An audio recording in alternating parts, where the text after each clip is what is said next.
On la prendrait presque pour une jeune fille ordinaire. Donc avant de bouger, maintenant je jetais un petit coup d'œil des pêches. S'il y avait tous ces messages C'est marrant parce que ça commence toujours par Monsieur le Président. qu'elle reçoit dès 8 h du matin sur son téléphone. Ah, voilà une bonne nouvelle. Christine Lagarde veut instaurer 2 semaines libres de solde. Les dépêches, ce sont celles que reçoivent tous les collaborateurs du chef de l'État chaque matin. Car Marie-Laure Harel, à 24 ans, travaille à l'Élysée.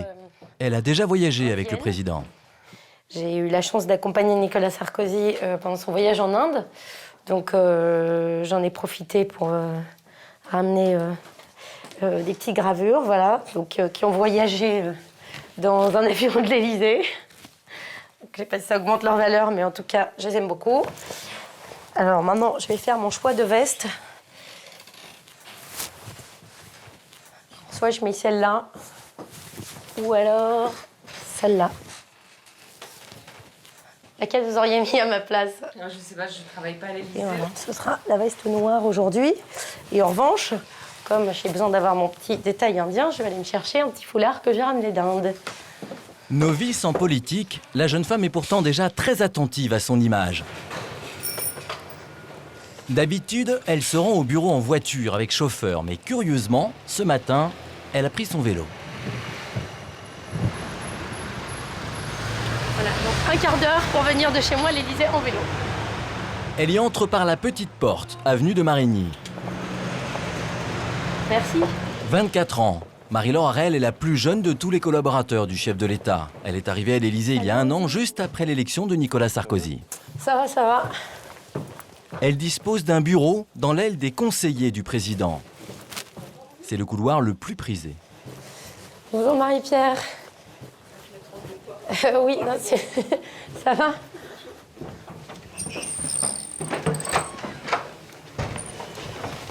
Hop. Donc ici, c'est chez moi. Et c'est généralement pas très bien rangé. Voilà. Ah, tiens, voilà. Alors, la une du jour. La vie quotidienne à l'Élysée, vous allez voir ce que c'est. Merci aussi. Marie-Laure Harel n'a pas fait l'ENA. Elle est titulaire d'une simple maîtrise de droit, mais dispose déjà de tous les attributs du pouvoir. Alors comment est-elle arrivée là? Sur un mur de son bureau, voici son bienfaiteur. Il y a le Nicolas Sarkozy président et puis il y a le Nicolas Sarkozy que j'ai déjà eu la chance de voir en vacances, qui, comme tout le monde, porte un jean, des t-shirts et il peut ne pas se raser quand il est au bord de la mer, voilà. C'est où cette photo? Donc c'est une photo en Grèce. La jeune femme n'en fait pas mystère. Elle est une intime de la famille Sarkozy. Depuis 10 ans, elle est une des meilleures amies de Judith, la fille aînée de Cécilia. C'est comme ça qu'elle a rencontré le futur couple présidentiel qui lui a fait une offre à l'été 2006. C'était sur la plage que j'ai concrètement eu la proposition de venir rejoindre l'équipe du ministère de l'Intérieur à l'époque. Puis je ne crois pas du tout que ce soit un crime d'avoir été au bon endroit au bon moment. Enfin, je ne crois pas que quelqu'un d'autre aurait dit non à ma place. À son arrivée à l'Élysée, Marie-Laure Harel a travaillé pour Cécilia Sarkozy. Mais depuis le divorce, elle cherche un peu sa place. Son dossier réservé, ce sont les invitations pour le 14 juillet. Tous les ans, il s'agit d'essayer de placer d'éventuelles nouvelles catégories d'invités, de faire de la place, de restreindre certains pour donner leur chance à d'autres, etc. Donc c'est un moment de deal, surtout entre les différents ministères qui essayent, pour la plupart du coup, de conserver leur place. Salut Evelyne. Ouais, ça va. T'as vu, il fait beau. La jeune femme est donc une petite main du cabinet de Nicolas Sarkozy. Elle touche un salaire d'environ 3 000 € par mois et doit partager sa secrétaire avec d'autres conseillers. Est-ce que tu te souviens du forum là où j'ai été invitée au mois de juin? Je ne vais pas pouvoir y aller. Donc du coup, est-ce que tu pourrais me rendre le service de faire un beau courrier pour leur dire que tu leur dis que je serai prise avec le 14 juillet. Ouais. Okay. Marie-Laure Harel détonne un peu ici, mais la Benjamine cultive son style. Super! Et elle n'en revient toujours pas de travailler dans le sein des saints. Alors on est au premier étage de l'aile ouest de l'Élysée. Et alors donc c'est l'aile, c'est la super aile ici en fait, puisque donc il y a à la fois il y a le président au bout, il y a le chef de cabinet, la directrice de cabinet là-bas et la salle des fêtes juste en bas. À ses yeux, ici, le spectacle est permanent. Voilà, c'est la cour d'honneur. Quand j'entends de la musique de mon bureau, ni une ni deux, je vais me coller contre la vitre et je regarde qui c'est. Et bon, c'est pas quelqu'un que j'idolâtre, mais pour l'avoir vu tellement de fois à la télévision, j'étais assez impressionnée le jour où j'ai vu Arnold Schwarzenegger ici. Surtout qu'en plus, ça détonne tellement que ça avait un côté assez sympa. Et bon, c'est pas anormal d'être un peu curieux, et puis c'est tout à fait sain d'être un peu impressionné aussi quand même. Donc je vais lâcher mon rideau, je crois. Non, ça, c'est... Ah bon, ok, bon, il y a des matelas qui passent aussi. Bonjour. Donc ici, c'est là que se passe donc, la belle réception du 14 juillet. Donc là, vous avez de la chance qu'il fasse beau, parce qu'on voit à quel point le jardin est beau. C'est votre jardin, là? Non, c'est pas mon jardin, non. Il se passe pas de pique-nique sur la pelouse du tout. Donc non, effectivement, voilà. Donc toute la garden party se déroule ici. Il y a des buffets sur les côtés. Le président fait une intervention là. Son bureau se trouve là où il y a les colonnes, là-haut. Le bureau du président, elle y est reçue 2 à 3 fois par mois. Elle y accède toujours par cette porte dérobée. Voilà, donc je vous montre rapidement. Donc c'est le salon d'attente qui permet d'accéder au bureau du président là où la porte est ouverte. Et un petit peu plus loin, il y a une petite porte dérobée là-bas qui permet d'accéder à la fois au bureau d'Henri Liénaud, de Catherine Pégard, au secrétaire du président, et puis le secrétaire général de l'Élysée se trouve juste là. Avoir un poste à l'Élysée, pour elle, ce n'est qu'un début. La jeune femme veut faire carrière en politique. Seulement, hors du palais, la vie n'est pas si facile. Bon allez, Mars dernier, élection municipale. insiste pas. Marie-Laure Harel est candidate sur la liste UMP dans le 16e arrondissement de Paris, Vous allez voter demain. à la demande de Nicolas Sarkozy. Un parachutage qui fait grincer les dents des barons de la droite locale, comme l'ancien ministre Bernard Debré. Bonjour. Elle est charmante et gentille, mais on nous l'a imposée et c'est pas une façon de faire. D'ailleurs, j'ai passé le 16e arrondissement, elle la connaît bien. Merci. Quelques jours plus tard, elle sera pourtant élue au Conseil de Paris. Mais il va lui falloir se faire un nom. Hôtel de Ville, 21 avril dernier. Marie-Laure Harel assiste à son premier conseil. C'est un peu le Parlement de Paris. La jeune élue est en retard.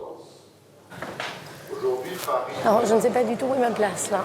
Tous les ténors de la droite parisienne sont là, ainsi que des ministres élus de Paris. Où suis-je? Avant son père et son rythme et tout Rachida Dati, garde des Sceaux. la force politique et notamment le Ou Christine Lagarde, ministre de l'économie. À l'Élysée, Marie-Laure Harel s'était habituée aux premières loges. faut qu'elle puisse Ici, elle va devoir apprendre à être au dernier rang. catégorie sociale. Alors, je crois que la répartition se fait en fonction de ce que font les gens. Il y a les ministres qui sont devant, il y a les conseillers de Paris les plus anciens qui sont au premier rang. Et donc, je fais mon entrée par la petite porte derrière. Le but, ce sera de gagner des rangs après. Ambitieuse, la jeune femme vise lorsqu'elle aura plus de 30 ans un siège de sénatrice. Mais pour l'instant, elle en est loin. Si, je suis la Benjamine, donc je sais que je vais être scrutatrice à chaque fois. J'ai bien compris, oui. Parce qu'elle est la plus jeune, Marie-Laure est de corvée. Je n'ai même pas compris quel est le système. Il faut que je demande à monsieur l'expert des votes. Son rôle, surveiller le déroulement du vote. Je dois surveiller les 14 urnes en même temps? Je fais des tours? Oui, tout se passe bien, quoi. Ok. La demoiselle n'est pas ravie. C'est une forme de bizutage pour les plus jeunes. C'est que du coup, je reste debout et je passe des heures à regarder si tout se déroule bien. Et je croyais que j'aurais à faire ça uniquement le premier jour, mais visiblement, ça va être pendant 6 ans. Mais il en faut plus pour la décourager. Pour obtenir un poste clé dans un groupe de travail, elle va profiter de la présence du chef de l'UMP au Conseil de Paris, Jean-François Lamour. Ouais, moi ça y est, j'ai tout fait. J'ai encore fait office de scrutatrice encore. Sa technique, jouer les ingénus. Alors au passage, puisqu'on discute ensemble, ça m'arrange bien. J'ai pas très bien compris comment est-ce que ça se passe tous les organismes paramunicipaux. Oui. Comment est-ce que je sais si j'ai réussi à me faire une petite place quelque part ou pas? On t'a confié, il faudra que tu vois avec Laurence un certain nombre de postes. La jeune élue souhaite une fonction qui lui permette d'exister. Jean-François Lamour lui propose de travailler sur le Grand Paris. Ou un syndicat ou une commission extra-municipale qui traite du Paris, du Grand Paris. Ah ouais, génial. Ce qui t'intéressait, c'est-à-dire Au final, Marie-Laure Harel obtiendra aussi de siéger à la commission sur la sécurité. Mais comme elle manque d'expérience en politique, elle ne sait pas trop quoi en penser. Alors, elle va demander conseil, et pas n'importe où.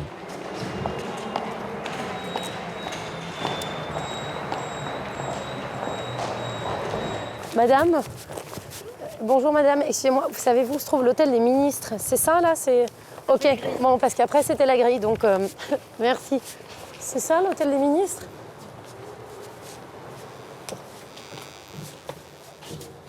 Et si ça se trouve, c'est même pas le bon endroit. Non, ça ressemble pas vraiment à l'hôtel des ministres en fait. Là, on dirait plutôt une station-service. Ah là, ok, merci beaucoup. Ah oui, non, là, il y a des belles voitures, donc je pense qu'on n'est pas loin de l'hôtel des ministres, à mon avis. Ça y est, ça m'a l'air d'être ça. Voilà, je crois que c'est ce truc. C'est sacrément impressionnant. Hein. Elle n'a pas rendez-vous avec un obscur fonctionnaire, mais avec un membre du gouvernement. Bonjour madame, j'ai rendez-vous avec Laurent Wauquiez. Je dois déjeuner avec Laurent Wauquiez. Alors, vous êtes madame? Arel. Vous allez aller au milieu de la rotonde, sur votre... Alors, oh là là, j'ai l'impression d'être dans Astérix et Obélix, là, quand ils montent les 20 étages et qu'ils descendent là. Il vous faut le formulaire B numéro 12. Alors, là, donc, ok. Au milieu de la rotonde, sur votre gauche, Ok. les ascenseurs, Ouais. 4e étage. Ok. Et là, vous allez aller ici. Pour... Ok, super, merci. Lolo! Tu vas bien? Lolo, c'est Laurent Wauquiez. À 33 ans, il est secrétaire d'État à l'emploi, c'est le Benjamin du gouvernement. Ça va toi? Ces deux jeunes gens pleins d'ambition se sont rencontrés pendant la campagne présidentielle. Hein? Comment ça se passe? Eh bien, ça se passe bien. Je suis un peu déçue parce que je n'ai pas pu intégrer la commission que je voulais intégrer au Conseil de Paris. Je voulais bosser sur les transports. Ouais. Et finalement, je me retrouve dans la commission qui gère la prévention et la sécurité. Et je t'avoue que j'étais super déçue au début. Mais, non, mais la jeune femme est venue prendre un cours de stratégie politique. Car s'il y en a un qui connaît très bien les commissions dans lesquelles il faut siéger, c'est bien Laurent Wauquiez. Première commission et c'est intéressant. La prévention? Ouais. Ça, c'est bien la prévention. Bon, explique-moi la distinction. Là. Parce que la prévention, ça veut dire que tu peux monter plein de trucs. Par exemple, le débat... La prévention, par exemple, avec les jeunes sur politique de prévention. Tu peux faire de la prévention dans les quartiers. Tu peux te déplacer. Tu peux faire des actions de présentation. Super intéressant, au contraire. Toi, c'est bien. En plus, ça va te mettre sur du terrain. Donc non, honnêtement, je t'avoue que je patauge un peu. Hein, je comprends pas tout. C'est tellement compliqué, les rouages... T'as le temps. Tranquille. Ouais. Tu fais là déjà, t'as ton machin, pied à pied, tranquillement. Tu te laisses juste, tu les laisses jamais donner l'argument de l'âge. L'âge, peut-être, mais selon elle, son plus gros handicap, c'est d'être la protégée de Nicolas Sarkozy. Ça met la barre 2 fois plus haut parce que j'ai encore moins le droit à l'erreur, j'ai encore moins le droit de faire des bêtises, puisque forcément, on aura vite dit que, voyez, on avait raison, on ne mérite pas d'être là. Donc, quelque part, c'est assez stimulant, mais ça peut aussi vraiment être lourd à porter parfois. Le dimanche, Marie-Laure Harel voit ses copines à la maison. Ça parle un peu politique, mais plutôt pour de rire.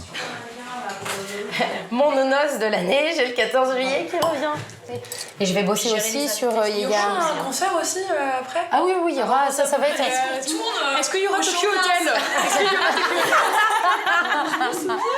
Est-ce que Carla va chanter au 14 juillet? Ouais. Est-ce que Carla va chanter pour le 14 juillet? Je suis pas certaine, puisque là, ça va plus être... elle a plus un rôle de première dame à assurer ce jour-là, donc... Elle chantait la Marseillaise, ouais. Ça se fait, non? Elle pourrait faire une petite Marseillaise, écoute... C'est pas Mireille Mathieu, hein. Non, mais À 24 ans, la jeune femme a tout pour être heureuse. Tout, ou presque. Sa carrière naissante lui laisse peu de temps pour trouver l'homme de sa vie. J'espère qu'un jour, j'aurai la chance d'avoir des enfants. Je n'ai pas encore trouvé de papa potentiel, mais... C'est un bon sujet, ça, finalement. Et non, je me... Si le papa est là, derrière la caméra... Non, pas celui-là, mais... C'est-à-dire de l'autre côté de l'écran. Avis à la population. Sur tous les fronts, la Benjamine de l'Élysée prépare son avenir.